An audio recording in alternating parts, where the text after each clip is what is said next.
Greetings, this is Mutabaruka. I want to really tackle a subject here where it's so heart-wrenching that sometimes it breaks your heart considering say you fight for the liberation of African people over the years. We look at Africa and we hear that Africa is the richest continent, but it have the poorest people them. We look at Africa and we hear say Africa was once the cradle of civilization and the glory and the splendor of Africa. Yet, in this modern time, we still look like we can't get to think together. Why we can't get to think together? Why is so much diverse political, religious arguments about how to liberate Africa? When really the liberation of Africa must be with the people.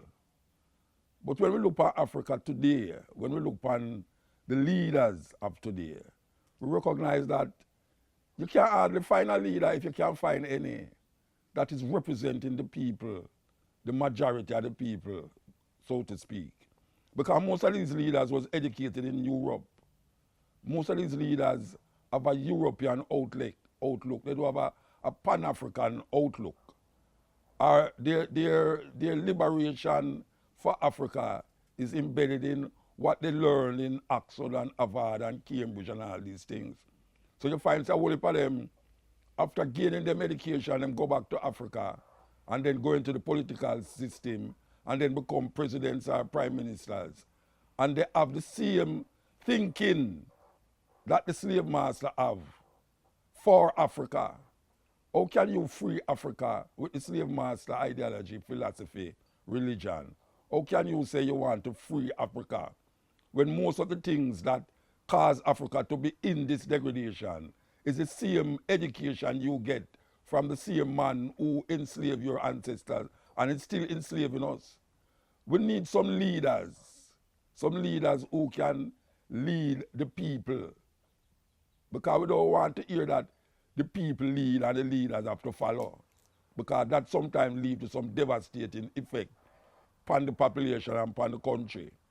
We need some leaders in Africa that know and understand what it is for Africa to be free, to develop its own potential, to really deal with its resources rather than to have the Chinese, the Americans, the French, the Portuguese, all of the different nations that enslave Africa, to be still in Africa right now, plundering, raping, robbing and stealing. Look how much songs have been sung. Look how much speeches have been made. Even this speech, you know, is one of the speech them. Why is it that we're so reluctant and so thick-headed and so engulfed in white supremacy that we can't recognize that the liberation of Africa is dependent on African people, not on the Chinese, because the Chinese have their own agenda, the French have their own agenda, the British have their own agenda, the Americans have their own agenda. None of them is working in the interests of African people. It is we that must free ourselves. That's why Marcus Garvey said, confidence in self. If you have no confidence in yourself, you are twice defeated in the race of life. And the race of life right now is to allow African people to design a system and confront the past and deal with the present to go inside of the future. Too long now, African people is depending on them slave masters to free them. Political ideologies that come from Europe cannot free African people. The white man God cannot save black people from oppression. You and the man who enslaved you have the same God can't free you from the man who enslaved you with his God, and it's still enslaving us with his God. Right now, Christianity is spreading across Africa more than it's spreading across Europe. As a matter of fact, more European countries now that you see is politically and economically up there. It's moving away from that. Yet still Africa is embedded in it to the point now where you have Africans who take up the mantle of what you call televangelism, and is robbing and raping the people them with the same thinking where the white man did come to Africa with the same thinking that the white man have in him country. The only difference between we and them right now is that them is using them religion to get rich, and we is using our religion for them religion to bow down our knees every day talking about we praying. Marcus Garvey said the black man prayed too much, he must get up off his knee. That is really what is happening. So we recommend that The people them have to decide them destiny right now. We're not looking for next hero. We're not looking for next Marcus Garvey.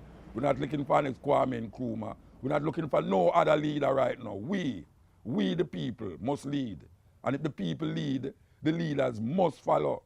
And that is what it is. We are the ones we have been waiting for. We're not waiting on no more hero. We don't want no more Marcus Garvey and Patrice Lumumba and Paul Bogle and all these things. That is not going to help us now. We have to take up the mantle from where those people start and end and continue the journey. And the journey is we are ahead of us. Because every time we go forward, we see we take some steps backward. Look at how we live in. Look at what we're praying to and how we're praying. Can you truly say that what we are doing right now is liberating African people? And I'm not talking about individuals. I'm talking about the collective. Because somehow we get through the crack. For some reason or another, a whole heap will get through the crack. But we're talking about a nation as a national system, a national understanding of self as African people. We as African people must decide, must design, and must maintain our Africanness, no matter what. Because when we take it, white supremacy is what is governing the world right now. And we have to come out of the class of that because logically, we wasn't supposed to be here. After 400 years of destruction from the African race, we wasn't supposed to be here, but guess what? We survived. We survived the Atlantic Ocean. We survived all the slavery, the oppression and all them things. And we're still there. So if we are still here after all of that, things can't get worse. It must get better. And it's up to we to get it better. Out. Well, let me hear you.